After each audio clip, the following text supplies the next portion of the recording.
Joining me today is GalaxyShark, knower of seemingly all the RuneScape lore, and YouTube video creator.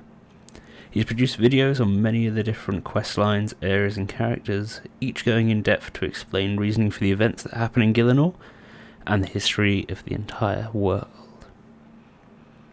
In this first part of a two-part interview, we'll be discussing RuneScape lore, his journey to Trim Comp Cape, and the next year's announcements, including the new quest teams and everything along those lines.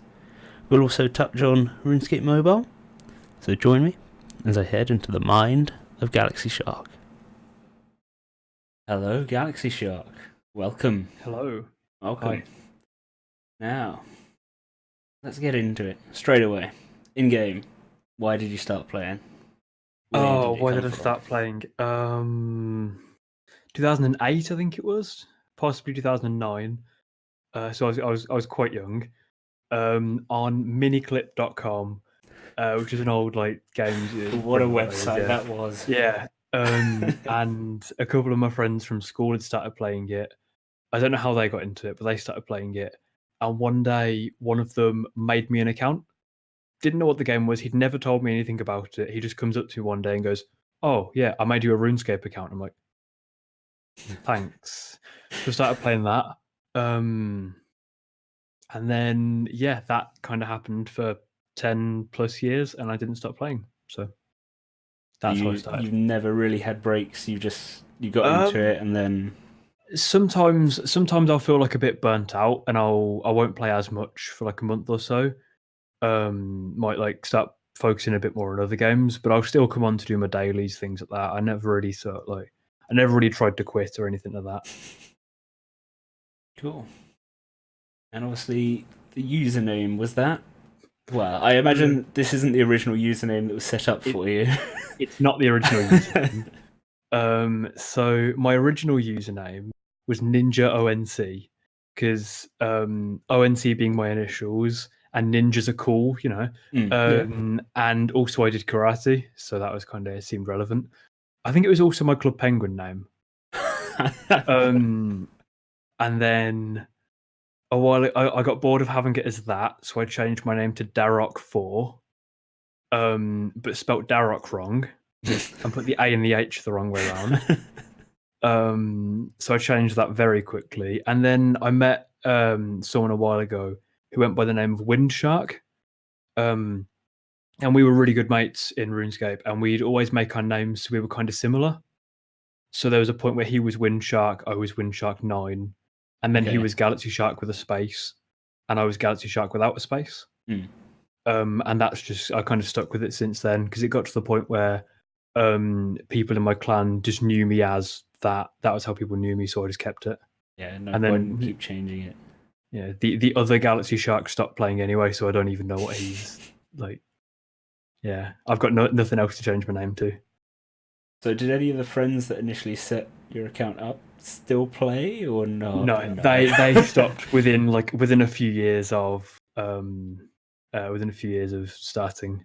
So yeah, didn't quite grab them as much as it grabbed you. No, and obviously, go ahead. They mainly stuck to the free to play stuff, and obviously after a good few years of playing free to play, you've kind of done everything. Yeah. So speaking of doing everything, which skill did you do everything in first? You get 99. In terms of 99s, yeah. I think it was cooking.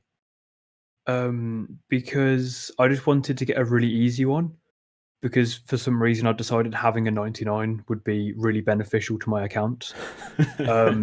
So I think I spent more time looking at like top 10 lists of all the easiest 99s in RuneScape than I did actually getting the 99. But yeah, so I think cooking and then woodcutting. Okay. Yeah, I can't remember. I think someone else said woodcutting as well was one they got. It seems quite an easy one to have on in the background while you're doing homework or whatever. And especially with, I think I did most of mine on Ivy on the South Valador wall. And I remember I'd literally sit there for hours just doing other stuff while I'm cutting this ivy. And my dad would walk past sometimes and be like, "Are you even playing the game?" And just sat there stood still doing this. And it was just sort of. It's playing Kind it of. in one of the many ways it can be played. Hmm. And do you have a favorite thing to play? I mean, I'd imagine it's probably maybe quest-based stuff, but Um, outside of that, yeah, in terms of something I can do just at any point in the day that isn't depending on like quest releases, um, it kind of varies depending on what sort of mood I'm in. Sometimes I just I really enjoy doing Reaper tasks. I'm not too into actually just doing PVM because I find it quite hard to motivate myself to just pick a boss and go and do an hour. But knowing that I can just do that sort of daily Reaper task, for like God Wars 2 or something I really like. Slayer having as well because it's like nice and chill and not too grindy. yeah, Because even if 6 hours of Slayer sounds like a massive grind, but every half an hour I'm moving around to a different place, and a doing lot of different the things. time it's a bit AFK as well. The Slayer Yeah, stuff yeah, can that as be, well. yeah, That as well, yeah. not too intensive. And it's in general quite profitable, Yes, so that's always nice. yeah, higher level stuff especially. Yeah, Cool. And you recently got obviously trimmed comp I did. at Yes. Runefest. How was the journey, I suppose, and why did you set out on that journey? Well, it was it's a very sort of like long journey in that I I started. I suppose you could say I started a very very long time ago. Because I when they first released the trim and the comp cape, I liked to go through the list on the back on the wiki where I could tick off each of the things and highlight them all in green, just like see what I could do. It never really occurred to me that I couldn't actually trim for another few years because of my levels and stuff. But I like to just go through all the list. And then Master Quest Cape came out, so I went for that. And quite a lot of the stuff on Master Quest Cape overlaps with trim. So I ended up getting Comp Cape and MQC, and by that point I was already on like 40, 50 of the trim requirements. So it was mainly just the big ones that I had left to do. So it wasn't actually an awful journey because there wasn't a huge list. But obviously some of the requirements, strange rocks, golden rocks, not fun. Not fun at all. Yeah, because what is it? What's the minimum time for the Strange Rock one? Oh, there's I think 30 sets. So I Yeah, guess it's 29 days, 29 weeks and 1 day that you can do it in. I was quite lucky in that I'd been kind of passively doing the rocks. So when I just got them while I was skilling, I'd put them on the statue. yeah. And when I decided, I want to go for trim, and I might try and get it at Runefest, because at Runefest 2018 I got my normal comp, and then 2019 I wanted to trim, and the amount of weeks it would take to finish my strange rocks was the exact number of weeks until Runefest. All So lined up. it was perfect timing. It was like it was meant to be. So I just thought I have to do this now. The stars have aligned. Like, yeah, this has to happen. So, were there any? Is there anything you think should be on trimmed comp that isn't?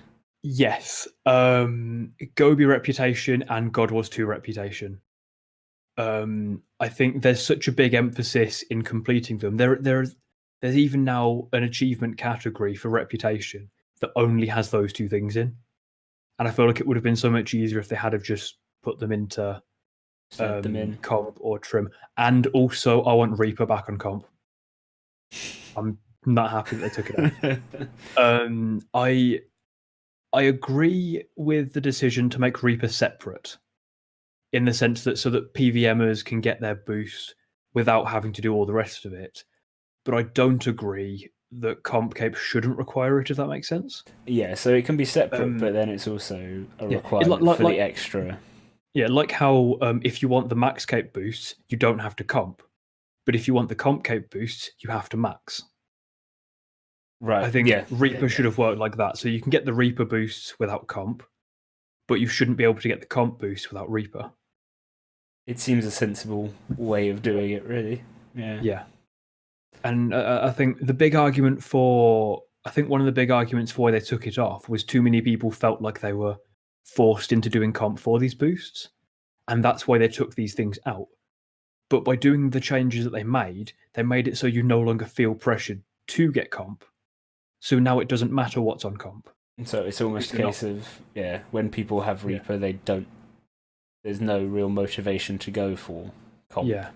I feel like they went one step too far with all they had to do was pull things out of comp and like as almost like milestones, like making Reaper something you get early. But I'm not too fussed anyway. I'm kind of the only one that really cares about my achievements the way I see it. I'm the only one that should care about my achievements, I should say. I've got Reaper, I've got comp, that's all that matters to me. Yeah. So however anyone else wants to do it, it's up to them. But yeah, that's my opinion on that. So, and is there anything in the requirements that you think should be taken out? I don't think so. I just think that Strange Rocks should have the time, the cap removed. Even if it was a case of putting it on the weekly reset, so that you could actually use like a weekly reset token on it to do 2 in a week. But the problem is that there is a 7-day cooldown from the moment you complete the statue, which Where you is can't like do it again. Yeah. if you miss 1 day, then you've pushed your trim back by a full day. Yeah. Whereas if it was on the weekly reset, you'd have a week to actually do it. Yeah, and it wouldn't necessarily matter what time of the week, just whenever you have time free. Yeah, it's like I knew when I was looking at my Strange Rocks, I knew if I miss 3, I think it was 3 days of Strange Rocks, of not doing them on the day they reset, I won't be able to trim at Runefest. I was thinking that just seems like really stupid to me. Yeah. But, yeah. So, and what was the hardest part? I suppose there's 2 kind of different types of difficulty. You've got like the longest, most tedious, which was probably either Strange Rocks or Golden Rocks. But in terms of the actual most difficult for me, probably 100% Telos or Nomad, the Memory of Nomad one. Although the Nomad one didn't actually turn out to be as hard as I thought it would. It's just that the only other times I'd tried it, I was still using like tier 80s in War Priest. Yeah. So it didn't really go too well. But yeah, Telos 100% I would say was the hardest for me. Do you have a favorite boss? You said you kind of like a bit of PVM. Have you got a favorite one?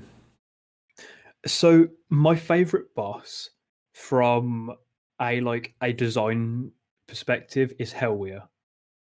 Because I think it's the perfectly made boss for getting into PVM. In that there is an ability rotation that you can learn that isn't too complicated, but it's a bit more complicated than wait 3 attacks, use resonance, wait 3 attacks, use resonance, like the same thing like it is on Vindicta.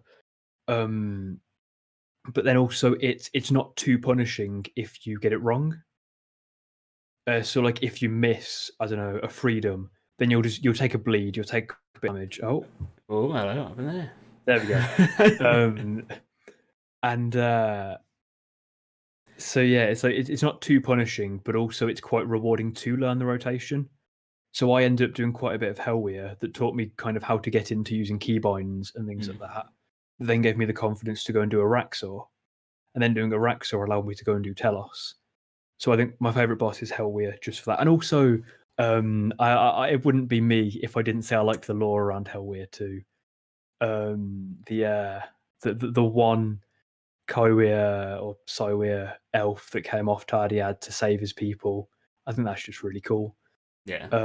It's a shame that his story kind of ends because of how the content works, in that he can never be successful in his task because doing that would end the God Wars 2.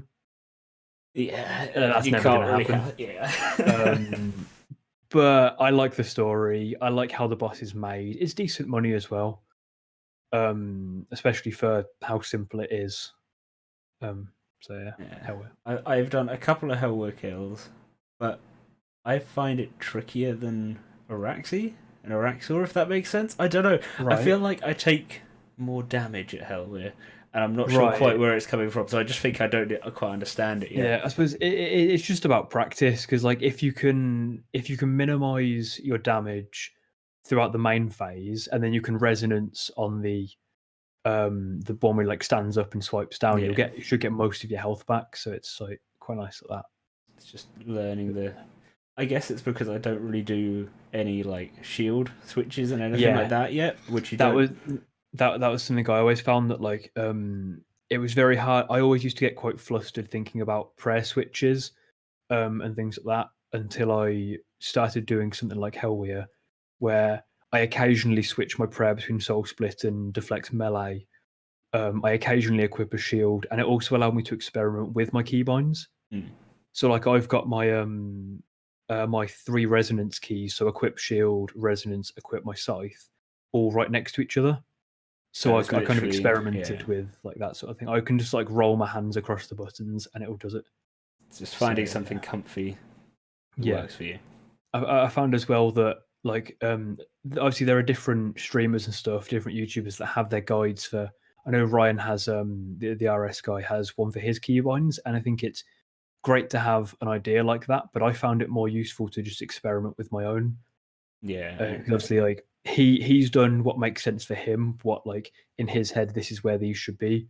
But to me, that like I took some inspiration, like choosing a home row to have my main abilities on, and then building off that. But I found it better to just do it like myself. Yeah, just find out what your hand enjoys. Yeah. I mean, I'm left-handed, so I have completely different like keyboard position. Like I'm all over on like U, I, O, and P. Oh wow! See, so I'm all the way over there. I'm left-handed too, but I've only ever used like I suppose the right-handed mouse and keyboard. I think because like I used to use my dad's computer and that he was right-handed, so obviously it was like that. I just learned to do it like that. But I think the other thing is I also play a lot of Overwatch. Okay. So I was coming from a like I had an idea of where I wanted my hands to be, where like what button presses were useful for me and what weren't. So that kind of helped as well. I had to I some things I tried, I suppose would have felt okay to other people, but because I have this FPS like control scheme in my head, it just didn't really like work for me. So it's all just a matter of experimenting and seeing what works. So back to the lore. Yes. Have you got a favourite quest? Individual quest? Yes. So. Pieces of Hate, the pirate one, the last pirate one. Okay, I haven't quite got to it yet. Brilliant. I'm going for full quest points by the end of the year. However, the last 2 weeks I haven't had a chance to do a single quest because I moved. And it's how many more? Bit insane. How many is left? Well, I'm on 300. So I've got 109 quest points, which was okay at the start of the month, but like I said, it hasn't moved. So in 6 weeks, are you using guides? Yes. Okay, I was going to say that. Yeah. If you want to do it in 6 weeks, that's guide territory. Yeah, it's also just finding the free time, but that's still the aim. If I can finish it 2 weeks after, I'll still be happy. But so is there? Fair enough. I don't really mind about spoilers. So what is it about Pieces of Hate? I think it was a really good introduction to the Elite Dungeons stories, where obviously you go down to Ulth and Krayath, where the big well is, or the big hole in the ground, whatever you want to call it, where Zaltak is kind of there, kind of not. It sort of starts to reference that sort of story, but like if you don't care about that, you can just take it for the pirate quest that it is. If you do care, you can read more into it, read about all the various other things that link to it. And obviously then going down to Elite Dungeon 3, I mean, it was like a year or two later, but it was still quite cool to see that. And also I just really like some of the humour, the way it's written. I've always really liked sort of like the sort of humorous, a lot of puns and stuff in my quests. Typically, I think those are the ones that Mod Osborne writes a fair bit of. And there's just so many things about it that I really liked. So yeah, good. And have you got a favourite quest line in general? I feel like I have to say the Sliske's endgame storyline. So from the one it's like Nomad's Elegy, Kindred Spirits, or that one year where they just released four or so quests for leading up to Endgame, just because it was all big stuff. Leading up to some of the biggest point in the lore where we met an Elder God. It was all of the gods together in this massive, like, epic race.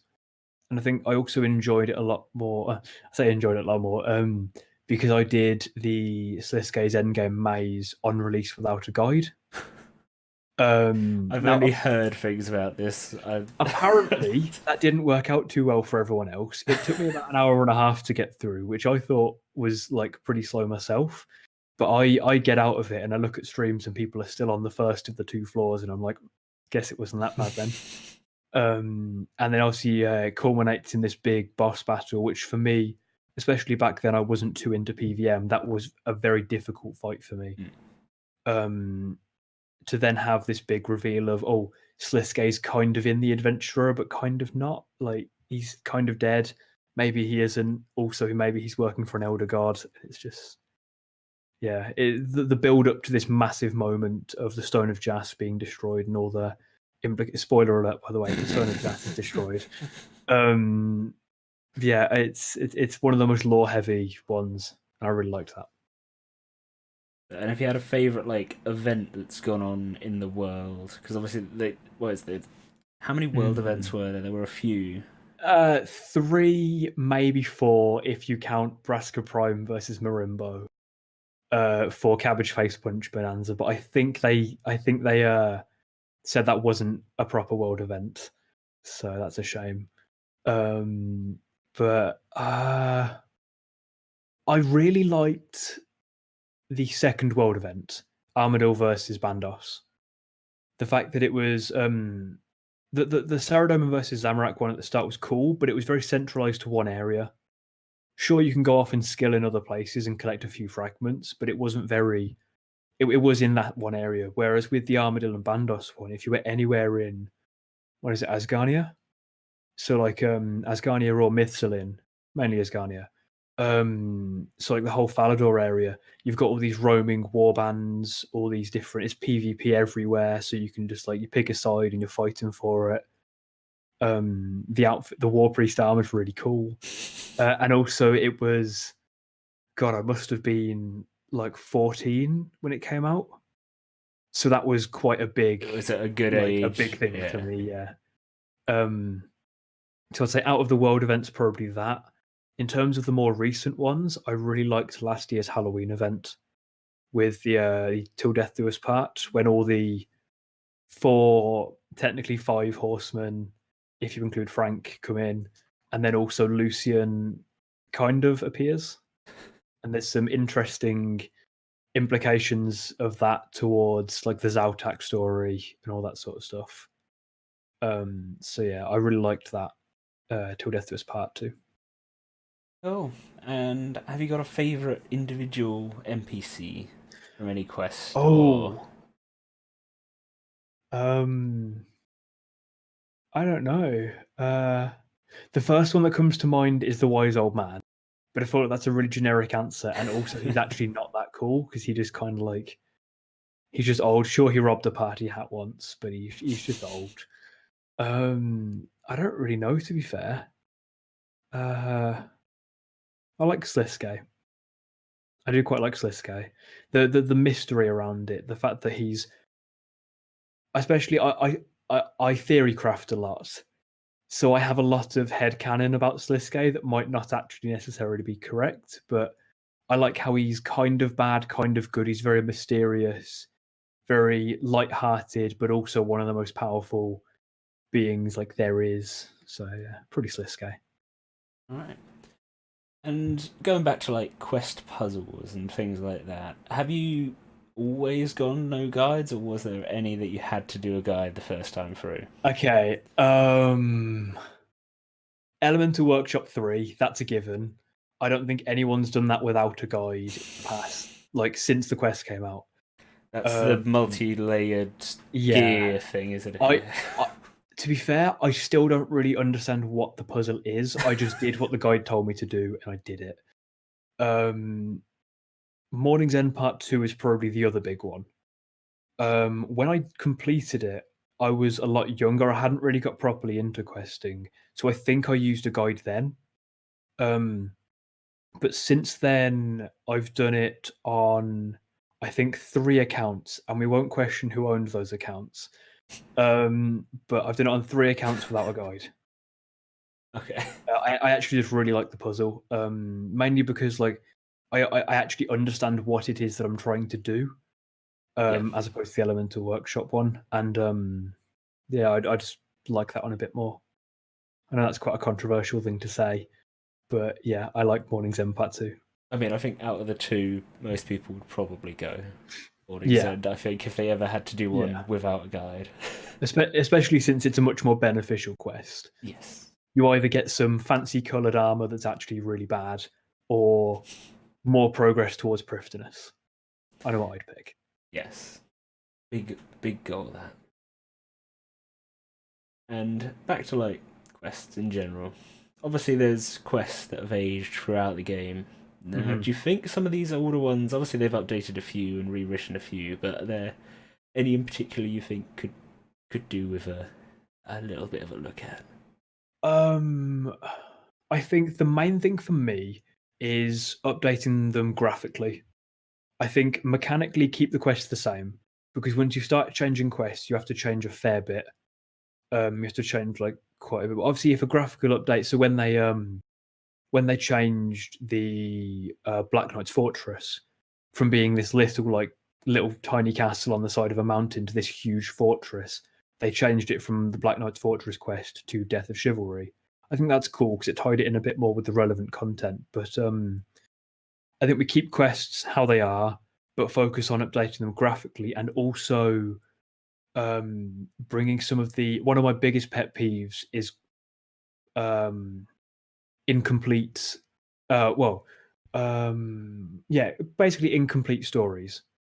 In the sense that there are some bits of dialogue from past events that are now basically incorrect or obsolete, or however you want to call it. So, for instance, if you talk to Kara Mare on Tusker's back, she'll talk about how she wants to use. She thinks she could use the Stone of Jas to like kill all the gods, but obviously the Stone of Jas for 2 and a bit years now hasn't existed. The same goes for, I think it's Cake Meeks, the druid in Tavali. After Druidic Ritual and Edgar's Ruse says that Guthix's effect won't take place immediately. We'll have to wait a bit for it. But obviously Guthix, for even longer than the Stone of Jas has been gone, Guthix is dead. And I think I'd assume he, as like the head druid, I'd assume he probably knows that. Yeah, you would hope so anyway. It would just be nice to see, just see them kind of brought to be a bit more relevant, a bit more up to date in terms of the actual dialogue and the graphics, but in terms of the actual plot and the mechanics, keep them the same. I mean, I guess maybe things like that you'd kind of almost want them to change once you've done the relevant quests that change those features, rather than just yeah, of course, yeah. But it's an awkward one because obviously they're trying to go for an approach where like no quest requirements. So for people starting the game now, Sliske's endgame has already happened. The Stone of Jas is already gone. And then when you do the quest, you're almost seeing like a part of the past. Right, yeah. Which is, I find it kind of strange, especially considering the quote-unquote past World Guardian is higher level than the original, like, depending on when you start. But yeah, it's strange how they're doing it. They've been put in quite a strange predicament, where I think they could. I really think they could have solved it by doing what they did for Sliske's endgame, but for every quest line. Where you go, okay, for now, we're just going to focus on this quest line. This is this. And then at the end of that, we're going to move on to this quest line. Instead of going, okay, so we're going to do Temple Knights, and then you're going to do some pirate stuff, and now Sliske's here, and all this is here. It's quite confusing, because the big thing is new players. New players come into the game, they think, okay, it's the 6th age, Guthix is dead. And this druid guy is telling me that Guthix is going to do some stuff in a few years if I just keep waiting. And I feel like that might get confusing. Yeah, I mean it does, because like I said, I started playing in January. I haven't been playing very long, and I did try to do more of the 5th age quest, because it does say on the 6th age quest they'd recommend you doing the 5th age ones. But do you think actually having a barrier would help the new player experience or not? I think, coming from my perspective, where it's a very lore heavy perspective, I think it would be a lot more helpful if there was a bit more guiding into the chronology of quest, instead of just going, these are 5th age, these are 6th age, because that is still very vague. Yeah. Like Death of Chivalry and Desperate Times are both 6th age quests, but they take place on completely different, like, what's the word? They're totally different. They're not related in any way. Yeah, like, there's nothing that crosses over. I think it would be cooler if they could say, in your quest list, here is the chronological order of every single quest, and then if you really want to work through it in the story, you can do that. So rather than just a release date list, actual. Yeah, and that way, because one of the things I found really confusing, and like you might think like someone who's very much into the lore wouldn't, but I find the whole like 5th age quests thing really confusing, just subconsciously. I went, obviously Menaphos has been out for a while now. It was only a couple of months ago that I realised that the Menaphos quests were actually in the 5th age. Because I see, okay, the 6th age has been going on for years. This new content, it's brand new content with really cool updated models. This screams 6th age to me. But it's 5th age, and I'd much rather they, as much as I really like the story at the moment, I want them to take a break from the story. Just pause it for a couple of years and finish off all the 5th age. Just so you haven't got it mixing in and intertwining. Yeah. If they can just finish the 5th age, I can go, okay, everything I've done, that's in the past. Everything from now is in the present. Yeah. That I would like that a lot, because obviously I think it's great they're trying to continue the story, but we've got things like, we still need a gnome finale. We don't need to get Arprasandra, but we need to have some form of finale to that. And it's been years now.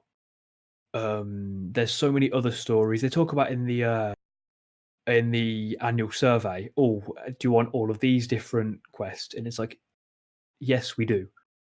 Yes, we do. Just finish the storylines. Do them. Just get as many as you can. I can only talk for myself here, but to me, I'd really like them to bring content into the 6th age rather than keep referencing the 5th age.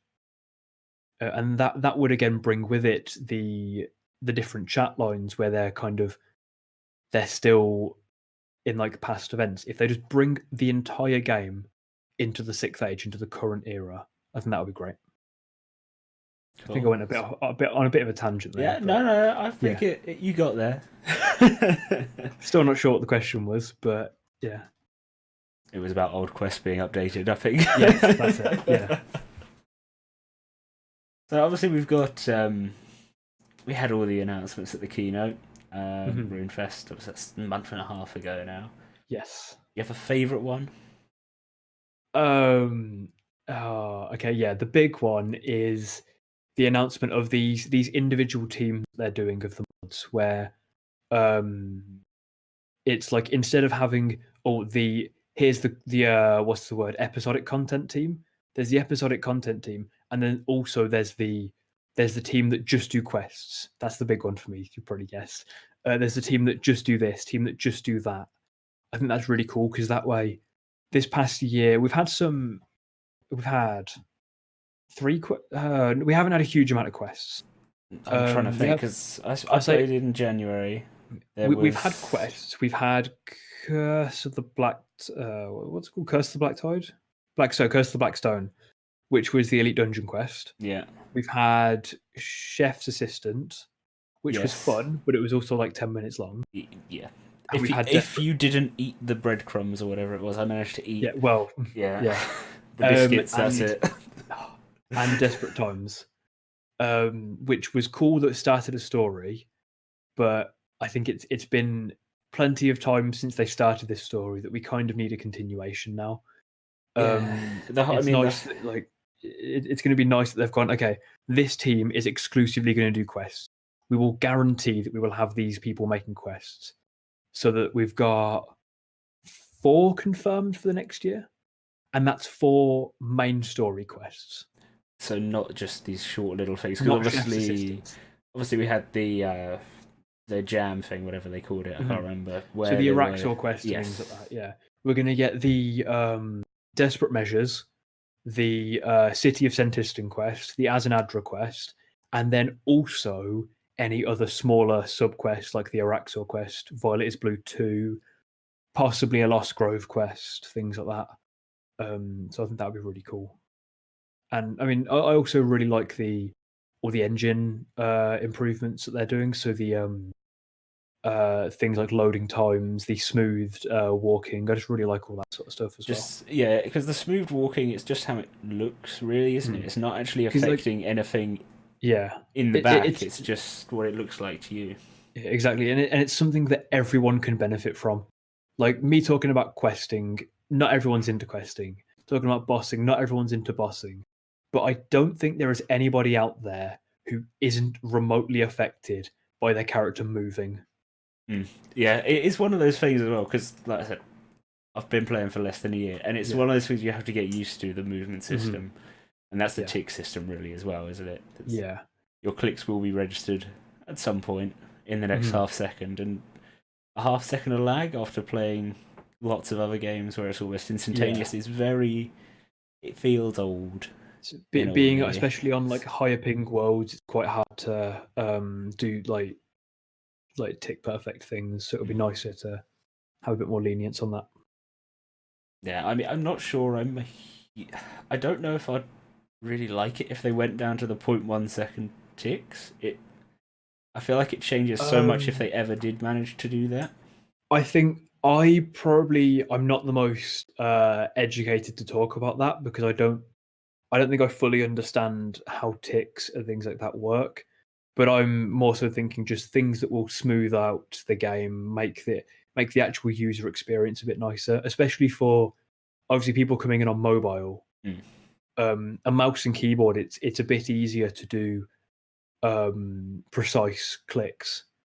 But if you're on mobile and you tap in the wrong place, or you tap slightly late and your character's running off on some random path, it'll be nicer, especially all these new players that they reckon are going to come in, to actually have a nice experience of running around. So, have you been in the mobile stuff for long? I have. I was quite fortunate that I've actually been on it for about a year now. Okay.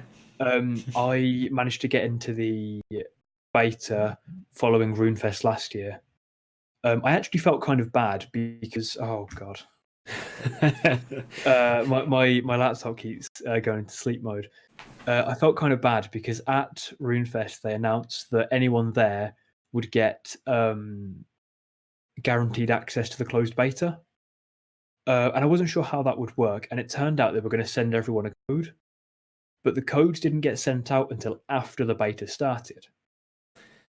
So I assumed, the way this is going to work is I install the app, and then when I log in, it goes, okay, yeah, you can have this app. So I installed the app, and it turns out I just got onto the app, took one of the places, and also got sent a code. So I kind of felt bad for that. So if you're the one person that didn't get into RuneScape Mobile, I'm sorry. That's my fault. But yeah, I've been enjoying it. It was nice to see that they made the big change to the UI. I felt like that really improved it. There's a couple of things I'm not too keen on, but that's less because of mobile and more because of how they're actually viewing mobile, where they say, oh, okay, we're making these changes. These changes can be applied to the main game. And it's some of them, they can be applied to the main game.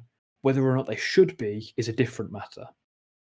I know a lot of the buff bar, which is a pretty problematic part of the game. was a product of RuneScape Mobile, and I haven't personally noticed much of an improvement in the usability by my overload coming up and flashing at me when there's 30 seconds left. I have AFK Warden for that on Alt 1. But the other big one was Treasure Hunter on mobile. First of all, there's 2 Treasure Hunter buttons. Not a fan of that. Oh, I haven't even looked. If you go into the main menu, there's a Treasure Hunter button and a button for extras, which is the category that has Treasure Hunter in it. So I don't know how I feel about them going, oh, we don't want to force Treasure Hunter on people. Also, half of the buttons in the menu go to Treasure Hunter. Yeah. But also, on Treasure Hunter on mobile, it actually shows you the average drop rate of each rarity. Because it has to, because of the store rules, isn't it? Yeah. But one of my big questions is, I'm fine with them doing that. I absolutely think loot boxes and things like that should disclose the rate. My problem is that they've gone, oh, okay, all these changes that we do to mobile, we can also do to PC, to the main client. This one change that because we legally only have to do it on one platform, we're not going to do it on desktop. Yeah. I think it seems like it would have been so much simpler to have just also put that button in the desktop one. Doesn't do any harm.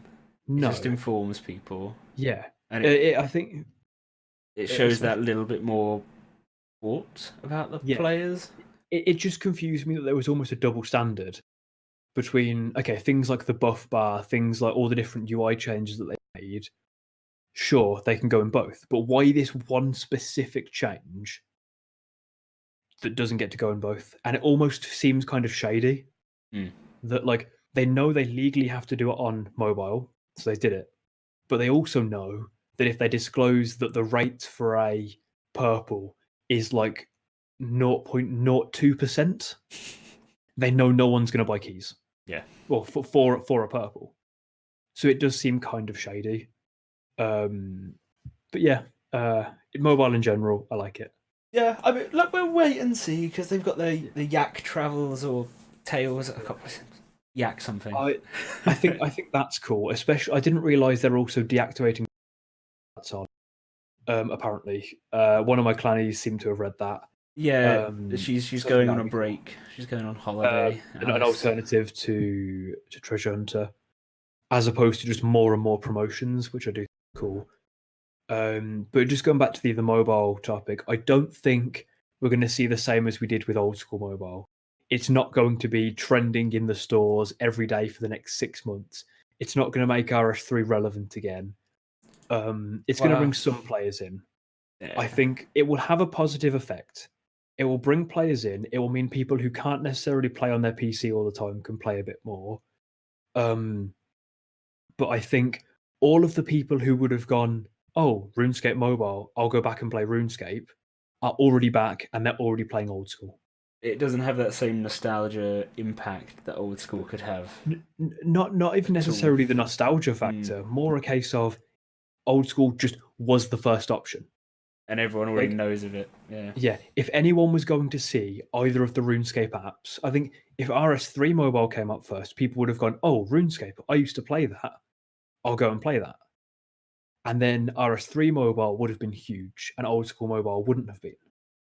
But because it was this way, I think most of the target audience for RS3 Mobile are already playing old school. And obviously,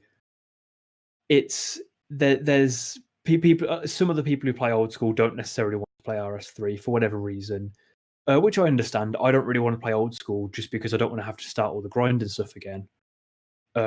So yeah, I get that. I don't think it's going to be as impactful and as big as old school was.